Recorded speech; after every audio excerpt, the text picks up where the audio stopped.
Welcome home to USA Global TV and Radio, a place where dreams take flight, with authentic storytelling, diverse perspectives and meaningful conversations, where global stories unite and bridges are built beyond all borders. Discover world-class education, entertainment, hope and inspiration. Together, we're building bridges worldwide. Subscribe to our channel, USA Global TV. Download our app, USA Global TV. Be our guest or join our team. Visit usaglobaltv.com. Thanks to our founder and executive producer, Dr. Jacqueline Kerbeck. Music score by Yeffy Tang from Cloud Road Music. Voiceover artist Mike Porter. Creative direction by Paul Garcia. USA Global TV and Radio. Your home for global connection. All rights reserved. This video and its contents are the exclusive property of USA Global TV and Radio. Unauthorized use, duplication or redistribution in any form is strictly prohibited.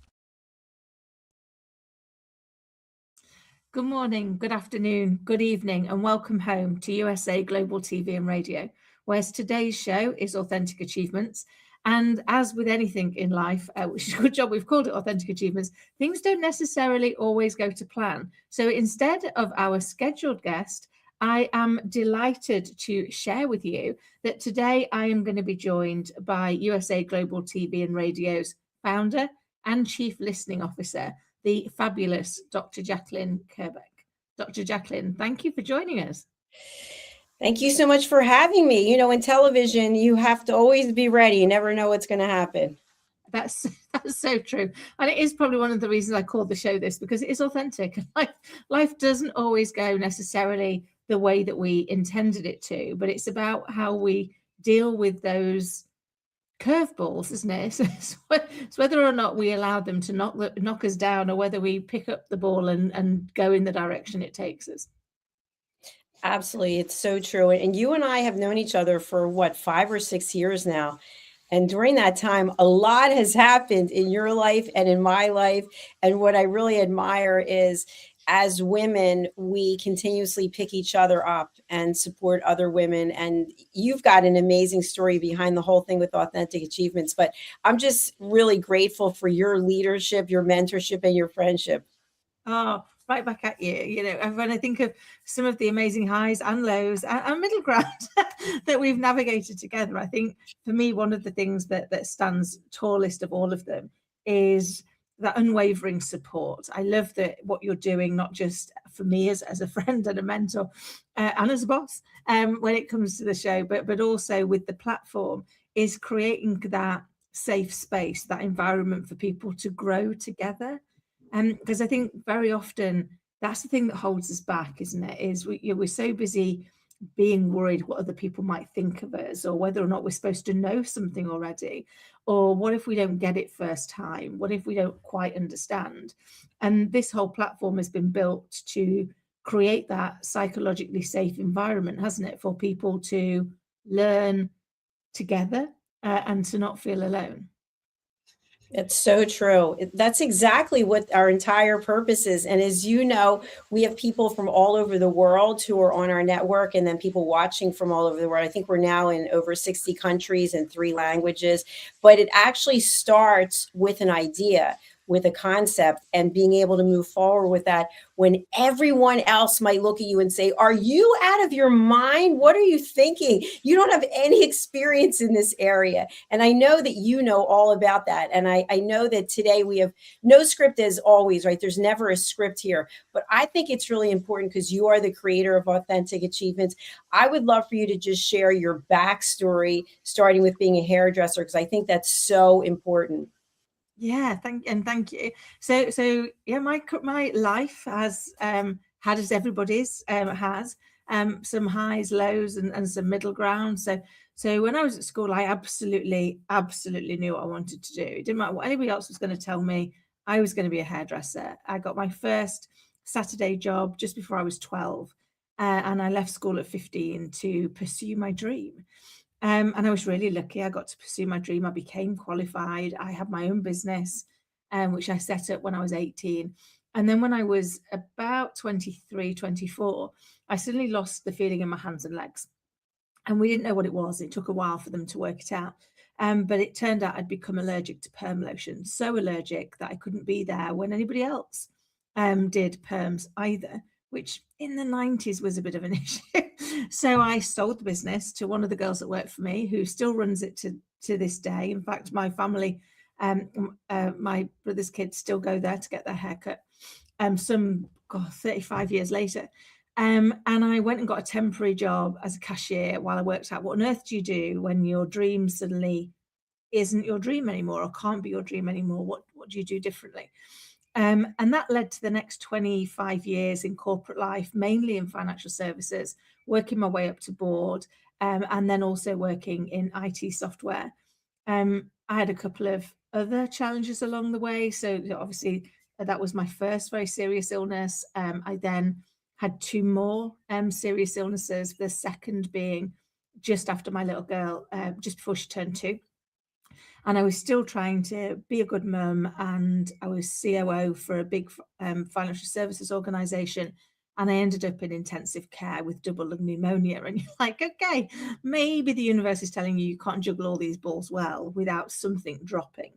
And so I remember deciding at that point that if I got out, that Scarlett was my most important thing. So I would rebalance work, and I came out, quit my job, and set up on my own. And that's coming up for 8 years this year. And you can look at it and go, where did those years go? But I've been really lucky in that I was able to set up a consulting business. Then COVID hit. And on my first day of COVID, somebody said to me, we're writing a book, Kim, do you want to co-author? And I was like, no, I can't write a shopping list. I certainly can't co-author. But wrote a chapter. And I think that, Dr. Jekyll, is how I got introduced to you, through that first book that went live on day 10 of lockdown and became an international bestseller on day 11. And that kind of spiraled into writing a few other books, being privileged to come on first as a guest, and then being given the opportunity to host, and then to run my own channel alongside this and write a few other books. And I guess I share that from life doesn't always make sense. It very often only makes sense in the rearview mirror. But I guess if it's taught me anything, it's that when an opportunity comes along, say yes first and work out how to do it afterwards.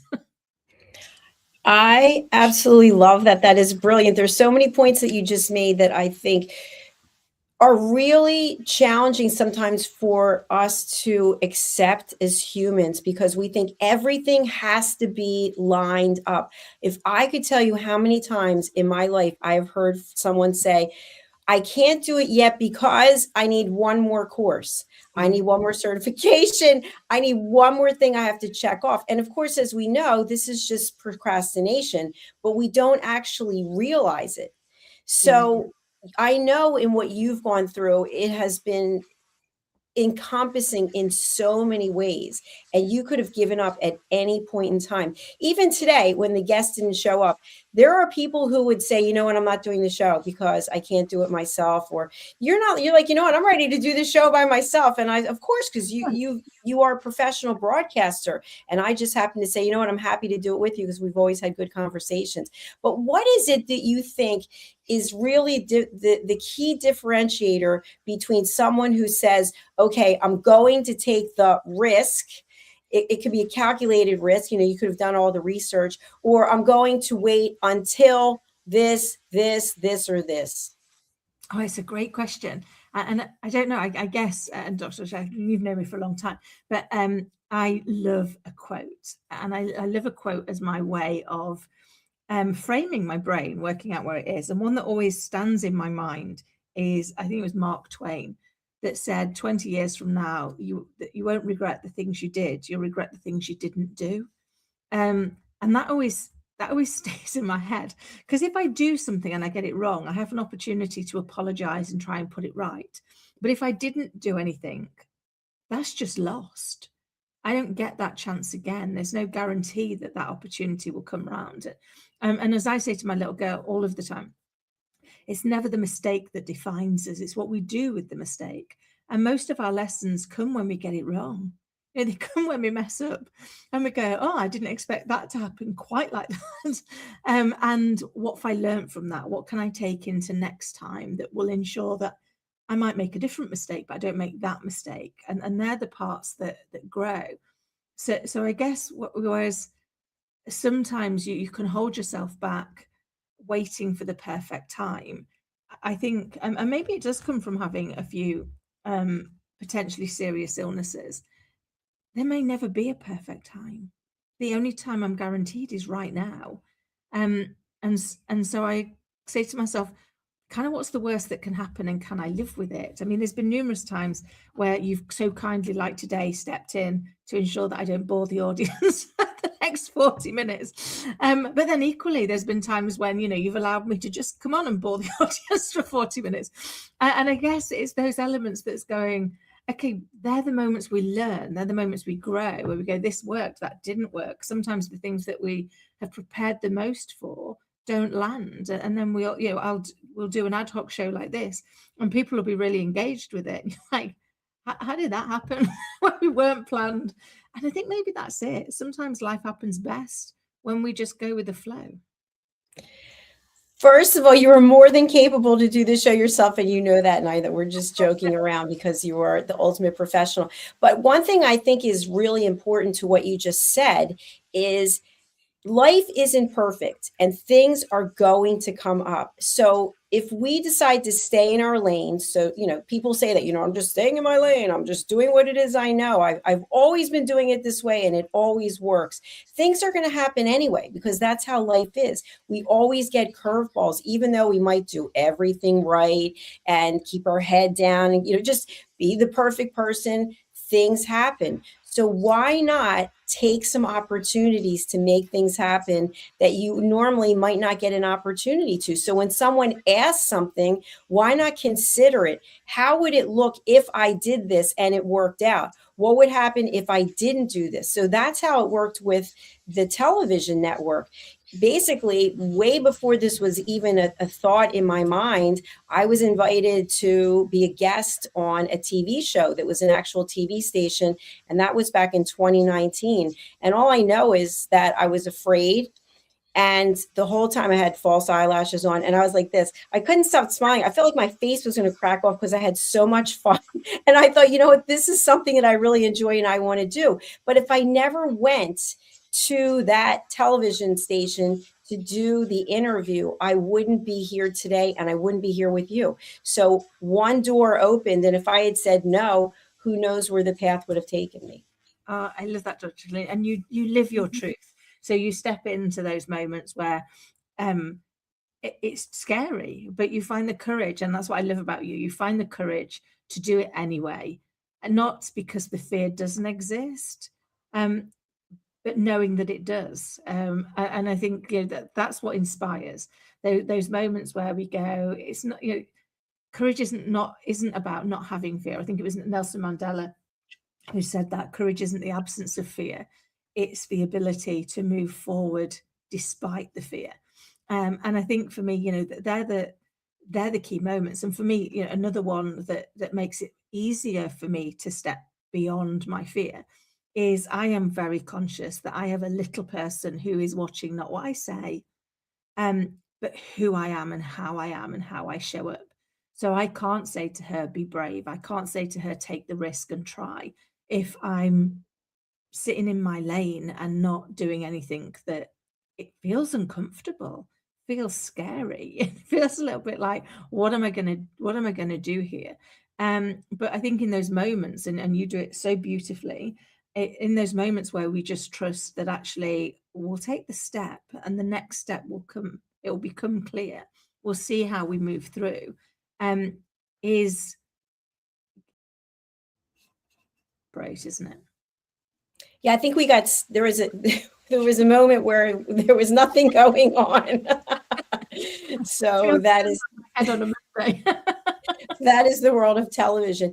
No, but you know what? It's also, to your point, like when you created Authentic Achievements, you had no idea where it was going to go. And not only do you have your own platform, but now you have Authentic Achievements on our network, which is really cool.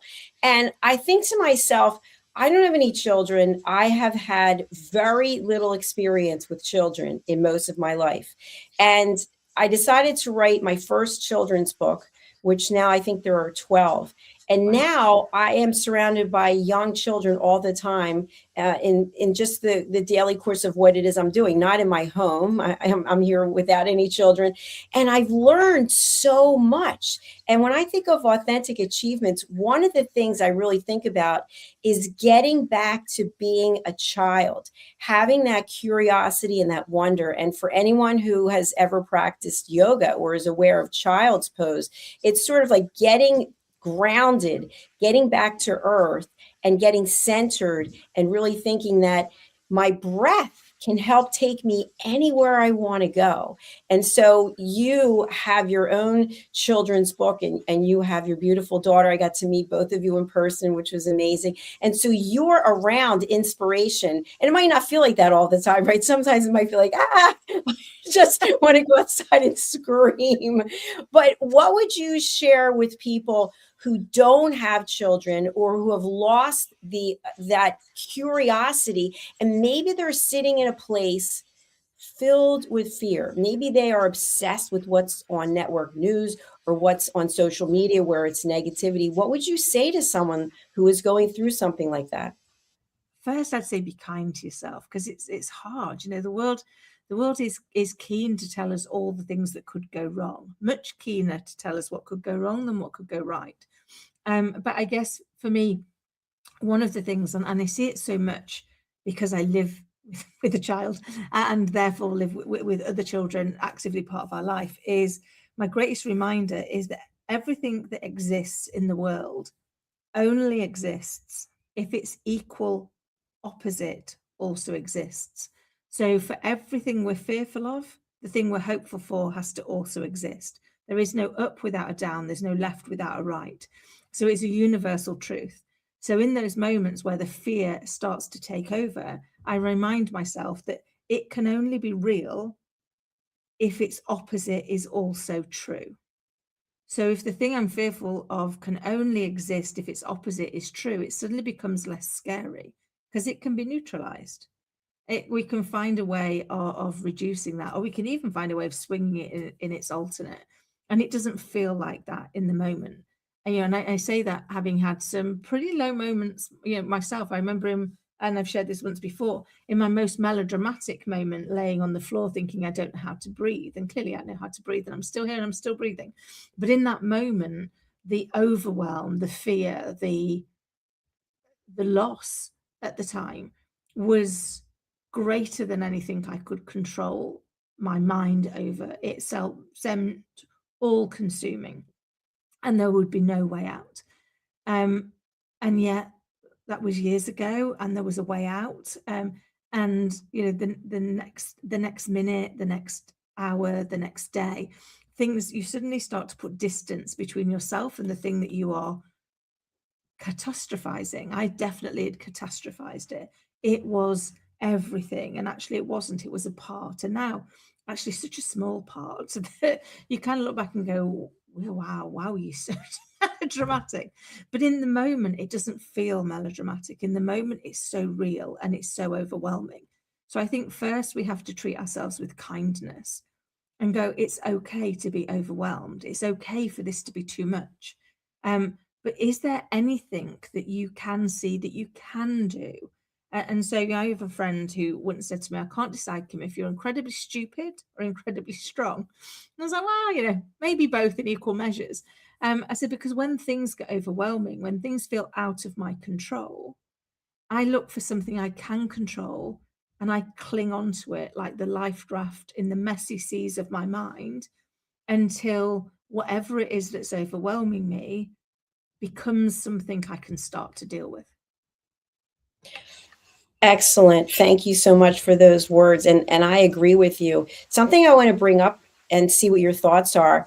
I have shared before that I don't watch network television, but I love streaming shows. And I've been watching something on Netflix called Celebrity Bear Hunt. You may Okay. have heard of it. Okay. And one of the contestants, Lawrence, along with some others, had to go into the ocean and do this task. And while he was doing it, he started hyperventilating and he thought he couldn't breathe. And they had to come in and they had to rescue him and give him oxygen and some fluids. And so after the fact, when he had calmed himself down and he kind of looked at it, he realized, and this is my interpretation of it, that he had so much anxiety because it was something new and being put in a new environment and not having been exposed to being in the ocean and trying to do these things, that he mentally sort of just had a breakdown, is what I took away from it. So my question to you is, while we are all about embracing new opportunities, sometimes, like what happened with Lawrence, we're in that lion's den, we're in the ocean, wherever it is, maybe it's in our own mind, it's in our own home, and we become so overwhelmed. So someone might say, well, you know what, I'd like to see someone else do it before I do it. So what are your thoughts about the fact that we can talk ourselves off a ledge? We can talk ourselves into thinking we're having a heart attack when it's an anxiety attack that maybe we've never even had before, but we got ourselves so worked up. Oh, it's so true. And yeah, I've seen it happen. And as I say in my, what I now describe my melodramatic moment of laying on the floor, I talked myself into, I didn't know how to breathe.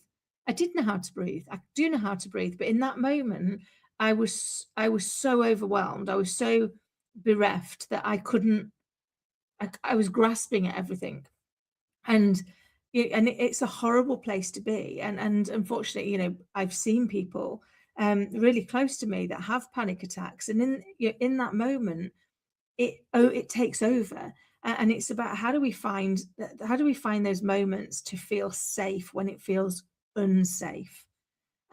Because that's what's happening in our mind. We've been put somewhere that feels unsafe, and we don't know how to get back to safety. And if we can't get back to mental safety, we can't get back to physical safety, because we need our mind to be able to help us understand what the steps are to get to physical safety. And so it's so much bigger than we think it is. And we have to build our psychological safety when we're safe, which sounds really weird. So you've kind of got to build that muscle before you need to use the muscle. And I see this with my little girl and her friends all of the time. And I've just written a whole host of affirmation cards for them, which are, I am safe even when the world feels scary. Because if we can start with I'm safe, this is scary, but I'm safe, then we give our brain the opportunity to go and find the ways to get our body to safety, because our mind is already there.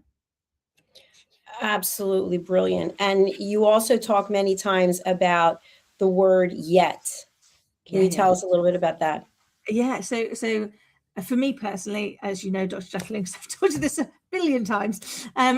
I believe one of the most powerful words in the English dictionary is the word yet. So we will come back and we'll go, I can't do this. I can't do that. I can't, whatever it is. And I'll use my little girl as an example. She came home and she was like, oh, I can't do colouring. And I was like, okay, it's interesting. So I just can't do it, Mummy. I just can't do it. And I was like, okay. Well, let's have a look at your colouring today versus yesterday. And she went, well, it's a bit better, Mummy. And I was like, okay, it is. How about yesterday versus last week? Well, it's quite a lot better. Last year? Well, now it's much better. Okay. So is it that you can't do colouring, or is it that you can't do colouring yet because you're getting better? Because when we put the word yet at the end of whatever it is we've told ourselves we can't do, we tell our subconscious brain it's important to us. So I can't fly a plane yet. It tells my subconscious brain I'd like to fly a plane. So it will now start to look for opportunities for me to be able to move from not yet to I can. Whereas when we just make it a finite, we tell our subconscious brain it's not important to us. And the problem is our subconscious brain filters out so much of the world, it filters in so much, but it filters out so much that if it thinks things aren't important, it filters them out of our view for us to see opportunities in the future. And so for me, one of the most powerful things, when you catch yourself saying, I can't do something, add in the word yet. And then ask yourself, what's one thing I could do today that moves me closer to doing it? Now, that could be I watch a video of how somebody flies a plane, or I read a manual, or it doesn't matter what it is. It doesn't matter whether it takes you a baby step or a whopping great leap towards where it is you're going, but it moves you forward. It creates momentum. And when we take action, actions come into view for us to take more of them. And I would really like to have our audience reach out to you, by the way. We do have your contact details that are in the notes, because you have so much wisdom and so much knowledge. And at the same time, you're so patient. I love that about you. You're so patient and you're so understanding. And I think that really helps when people are looking to make a change or to go down a path that they're not familiar with. And I'll just share a quick personal story. So as you know, I'm sure you're tired of hearing it. I decided, I think today was 96 days ago, I'm not sure, it's 95 or 96, to give up alcohol and give up sugar. And my life is pretty healthy as it is. And I work out at least 2 hours every day. And I have a very healthy diet, but I liked my Chardonnay and I liked my chocolate. And so I gave them up. And every day I think to myself, well, I don't really see that much of a difference. I don't really see that much of a difference. And then I look at a picture of myself from January, which is when I started. I'm like, oh, I do see a difference. And then I look at my blood pressure, which was 171/110, and it's now about 99/60. Like, oh, I see a difference. I went for my colonoscopy, which was horrible a year ago, and now this year it was really good. I'm like, well, there's a difference. But in my mind, I want to see a 40-year-old woman instead of a 63-year-old woman. So what I say to myself is there actually are changes. There is progression in moving forward, but I also have to remember my why. And my why is longevity. My why is not being in diapers and people having to take care of me. That's my why. So I think when we undertake a new opportunity, we have to look at, well, all the possible things that we think could happen. So let's go back to the guy who was in the ocean, okay? He could have said to himself before he went out on this mission, I might have a heart attack. And if I have a heart attack, okay, what's that going to look like? Well, you could have a heart attack doing anything, right? It doesn't matter. But you have to have a why. And when the why is strong enough, as you would say, then everything else starts to fall in place, because then you mentally, you revisit the why and you see yourself on the other side of it. So for me, I don't think I'm ever going to look like a 40-year-old woman. I don't know that it's possible without plastic surgery, a team of people, a chef, all these things that I don't have access to. But I can be living my life one healthier day at a time so that I'll live longer and have less opportunity potentially for disease, et cetera. So that's the why. And I think that when we get out of our comfort zone and we look at the why, that can propel us to move forward. And we can say, you know what, I'm not there yet, but I'm on the path. I'm on the journey. I love that. And it's so true. Like when we find our why, we look at it and we go, okay, because one of the things that I learned many years ago, somebody said to me, when you say I can't, try saying the same thing with it's not important to me and see how it feels. So when I say, oh, I can't run up that hill, even though my little girl's at the top of it and she needs me to get to her, try saying it's not important to me to run up that hill to get to my little girl. That does not sit well. Not sit well at all. But it works on so many levels where when we say, I can't do this, and then we say it's not important to me, it sits differently, it hits differently. And if you do that looking in a mirror, it does. It changes your perspective, it changes how it feels, it changes how it shows up.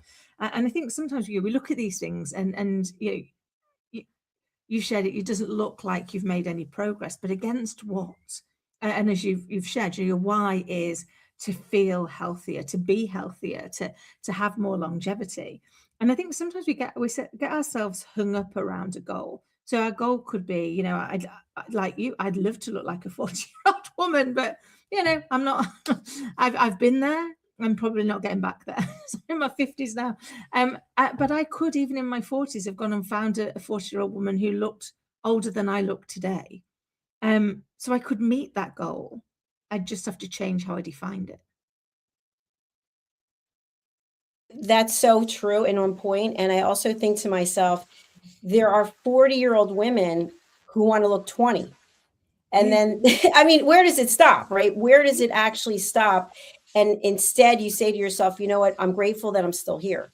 I'm grateful that I'm here and I get opportunities to embrace. So I'd like our audience to think about that as well. We all know people who aren't here anymore.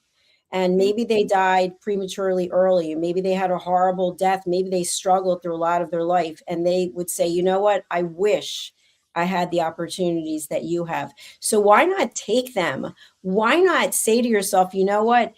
The worst thing that can happen is I'll never know because I didn't try it.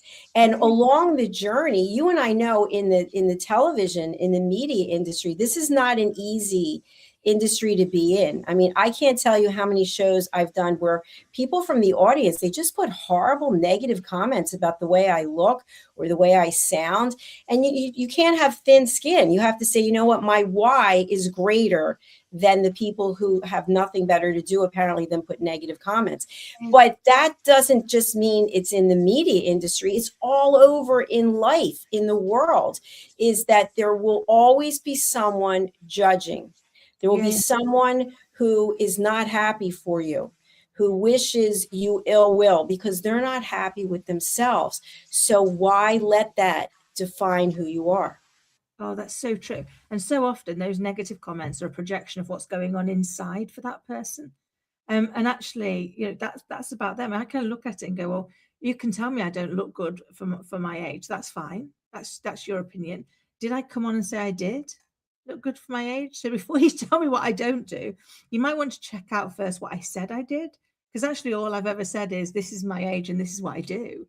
What I look like is like that's down to nature and genetics. There's not a lot I can do to control that. And it's not a valid part of what I personally am trying to do, which is be a better version of myself, as in mentally, morally, in what I deliver to the world.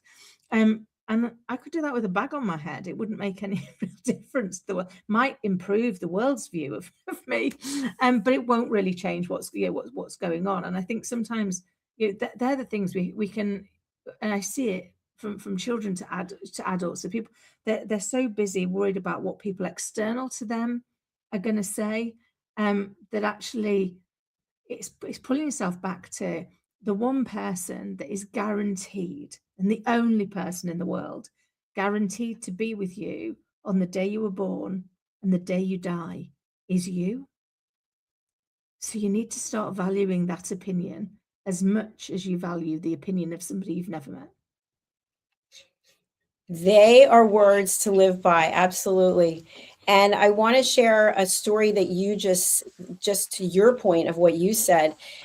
I remember I was in corporate and there was an executive. I had a lot of respect for this person. And the person called me into the office and said, you know, I'm really concerned about the way you dress and that you are intimidating your clients. And I always dressed pretty much the same with the suit and the pearls, but I had the red lipstick and my nails were even longer than they are today. And they had, you know, airbrushing and art. Like I always had something like that. And I said, well, have the clients expressed that I am intimidating them? Do they feel intimidated? She said, no, but it could happen. And I said, listen, I could put on a hay bag and go and meet with the clients. I said, the difference is it's still me. I'm still me. I am who I am. So if the clients don't like the way that I'm dressed and I'm dressed in a professional manner, that probably says something about them. And she said, well, we don't want to alienate clients. And I said, well, we can't just decide who we're going to alienate or who we're not. It's basically, are you delivering what you promised to deliver? Because the way that we look, and believe me, I've seen people who are very creative. They might have full body tattoos. Maybe their face is tattooed. Maybe their hair is colored. I think that is so cool. Like it's an expression of who you are, but someone else might be intimidated. So there's really no beginning and end to it. And we have to decide ourselves, am I comfortable in my own skin? And if I am, whatever people outside are saying about me, that's on them. If I choose to receive it and I choose to bring that information in, am I bringing it in as just data points? data points that I can then think about? Or am I taking this as this is the consummate information and I have to change everything I'm doing? Because when we change, they could be unhappy too. So who is it we're serving? That's such a great point, Dr. Jacqueline. I think, yeah, I've had it leveled at me a few times. Well, the thing is, Kim, you're really intimidating. I'm like, really? I mean, you've met me. I don't think I can intimidate anybody if I tried. I don't, Very even down to earth. really hard about it. I don't think I could intimidate anybody. I'm the kind of person that people chat to on the tube in London, which never happens. But I have had people say, when I first saw you, I thought you were intimidating. And I was like, okay, that's really interesting. I don't know how that I managed that. And, I've realized over the years, it's because I'm comfortable in my skin. And that's uncomfortable for people when they see that actually, you're not trying to be anything you're not. You're not saying that you're better or different. You're just you. And I can't change that. So this is me. Take me as you find me. But that in of itself can be intimidating. So it doesn't matter how hard we try. The likelihood is we could still intimidate somebody. Yeah, very true. And I want to ask you a question in the few minutes that we have left, because I think this is also really important. I've seen a number of things on Instagram. And of course, I know the more you look at something, the more you start seeing similar things. But the most recent deluge of information are these videos about a woman specifically who has a very small circle of friends, and about how the fact that the person's not looking for external validation and they're actually looking for peace. And of course, that is my scenario, and I am a peace ambassador. So can you share your perspective, because you live in another country, you're a mother, you're a mom, you have a different set of eyes. What are your thoughts and feelings about searching and embracing peace as opposed to the alternative? Oh, it's such a great question. And I've seen the same deluge. So clearly we look at the same things, Dr. Jacqueline, because my Instagram is telling me lots of the same things. But I look at it and go, actually, I have got quite a small group of really close friends. And then I've got other people that, I'm friendly. I interact with lots more people. But the people that I would say are my genuine friends is quite a small group. It didn't used to be. It's become that way. And I think that's because they're a group that we're at peace with each other. We know we've got each other's back. We know we're always going to be there to support, but we don't have to ring up every day. We just know that they're going to be there if you need them, or that they know that you're going to be there if you need them. And that in of itself brings comfort. And I think very often people really think that maybe I'm a bit miserable. I like my own company. I spend a lot of time when my little girl's in bed, actually happily in my own company, writing or colouring or just being.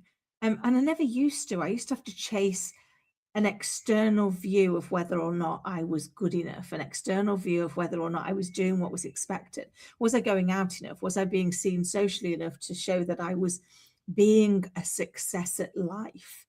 And maybe it's because I've hit my 50s. I don't know. But now I'm like, being a success at life for me, not for anybody else, because that's their choice of their success at life, is that I'm happy, that I'm healthy, that I get to spend time with people that I love, and that I'm equally happy getting to spend time just with me, because I took a hell of a long time to become who I am, that now I get to enjoy being at peace with it. Bravo. I love this, because guess what? Many times people never actually find out who they are. They're still searching. They're kind of looking for anything to give them direction. And you found what it is that you need to embrace yourself. And I have too. I'm older. I'm a decade plus older than you, but it's a great place to be. I think the 50s and 60s are great places to be, because you start to cancel out a lot of the noise and a lot of the negativity, and you realize you cannot control other people, and people are going to think whatever it is they want to think, especially in the media industry. And my dear friend, I'm so grateful we had this opportunity. We have run out of time, but how can people reach you, and tell us about any new projects you have going on? Yeah, of course. So you can reach me, you can find out what I'm doing at www.AuthenticAchievements.com, or you can get in touch either on social media at Kim-Adele 10, or email me directly. It's Kim-Adele at Kim-Adele at AuthenticAchievements.com. And I love being able to help and hear people's stories. Obviously, I do quite a lot in the kind of like leadership and board stuff, but I've got a bit of a passion project at the moment, which is about children and how we help children build that positivity. How do we make them feel emotionally and psychologically safe first, so that they are free to step into the world and be who they're supposed to be? And so that kind of came from my book, Always With You. So if that's something that's of interest, then please do get in touch, or check out our latest Substack, which is a free resource for parents and children that just want a nice, easy way to be able to interact and learn some of these ways of how they can share positivity with their own families and with themselves. All right. Thank you very much, Kim-Adele. We have all of your contact details there, and I wish you a beautiful rest of your day there in London. I look forward to seeing you this summer. I look forward to it. You take care. And to everyone listening and watching, thank you so much, and take care. Thank you. Bye-bye. Thank you so much. This has been another fabulous episode of Authentic Achievements. And I'd like to just share, if you haven't done so yet, please go over and subscribe to our YouTube channels, USA Global TV and Radio, Dr. Jacqueline Kerbeck. I know you may be watching from somewhere else, and that's okay, but YouTube gives us real information, and they keep our videos up. Facebook takes them down, Instagram takes them down, not because of us, because they have a certain time limit that they leave things up. Okay, the last thing I want to talk to you about is, are you someone who is always saying yes, and you're giving away your value? And when you actually decide as a business person that you're going to charge for something, your clients, your constituents come back to you and say, well, what do you mean? I didn't have to pay for this and I didn't have to pay for that. And it's very hard to establish your value. So what I want to share with you is, stop giving away your value. Stop it. Just say, you know what? I have value. I have worth. I'm not going to be intimidated, and I'm not giving everything away for free. Is it okay to give something away for free? Of course. Let people get to know who you are and see what it's like to work with you. But you have to know when to draw the line. So I really feel passionate about this. I've been hired as a keynote speaker to talk about it. I've written a book, and now we have a movie trailer. Take a look at the trailer. Stop giving it away. You can purchase this book over on Amazon or anywhere where fine books are sold. Thank you, and stay tuned for our next show. How much of your value have you been giving away? Saying yes when the answer should have been no, lowering your price to secure the opportunity, giving more while receiving less. Over time, it adds up. Until one moment brings clarity, you've been giving away your value. This is not about working harder. This is not about doing more. It's about boundaries. It's about pricing. It's about respect. From Dr. Jacqueline Kerbeck comes a direct and necessary message. Stop over-delivering. Stop underpricing your expertise. Stop negotiating against yourself. Because when you recognize your value, everything changes. Stop giving away your value. Boundaries, pricing, and the business of respect. Available now wherever fine books are sold and on Amazon. A film by USA Global TV and Radio. Executive producer Dr. Jacqueline Kerbeck. Videographer and cinematic production Paul Garcia. Voiceover by Ed Wargas. Stop giving it away. Start owning it. My Tummy Hurts by Dr. Jacqueline Kerbeck. Meet Jackie. She loves recess, running with friends, and laughing on the playground. At school, Jackie tries to play like she always does, but suddenly the pain comes back. Lately, something feels different and her tummy hurts, sometimes a little and sometimes a lot. With the help of a caring teacher, a nurse, her mom, and a kind doctor, Jackie begins to understand what her body is trying to tell her. Sometimes tummy pain is more than a simple bellyache. Some children live with conditions like ulcerative colitis or Crohn's disease. Jackie listens to her body. She asks for help. She knows she's not alone.